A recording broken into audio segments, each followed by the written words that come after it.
true stories. Two workers were framing and finishing the basement renovation of a two-story home. One worker was using a gasoline-powered wet saw to cut a hole in the concrete wall for a window, while another worker was marking lines for the next window to be cut.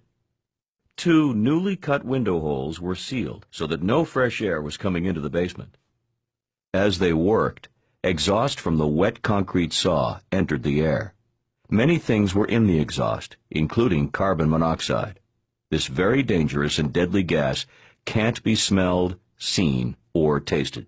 So the workers didn't know they were being harmed, and because no fresh air was coming into their work area, the amount of carbon monoxide continued to increase as the saw was used. After using the saw on and off for about 3 hours, the worker outlining the new window complained of a headache. She tried to go upstairs and get some fresh air, but she fell to the ground before getting to it. The co-worker turned off the saw and tried to assist her, but he quickly became dizzy and collapsed on the ground also. Co-workers arrived on the scene hours later, but they were too late. Both workers died from carbon monoxide poisoning. Let's look at the events leading up to this tragic incident and see how it could have been prevented. These workers were in a closed-in space where a gasoline-powered concrete saw was being used. Because there was no fresh air coming into this work area, and the exhaust was not released to the outside, the carbon monoxide from the exhaust stayed in the room. There was also no carbon monoxide detector or alarm to warn the workers of the danger. The best way for these workers to stay safe from carbon monoxide poisoning is to not use a gasoline-powered saw. Instead, they should use a hydraulic or pneumatic concrete saw, which do not produce carbon monoxide.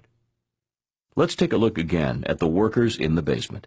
Now the workers are using a hydraulic saw, and there is no buildup of carbon monoxide. This video shows how using a gasoline-powered saw led to carbon monoxide poisoning, killing these workers. But this is not the only equipment construction workers use that can lead to carbon monoxide poisoning. It can happen with other fuel-powered tools. Some examples include portable generators, space heaters such as salamanders, trowels, and water pumps. This example shows the importance of employers following OSHA's standards to ensure that workers are provided with a safe workplace. These types of construction deaths are preventable. The protective measures shown here save workers' lives. Use these protections on the job.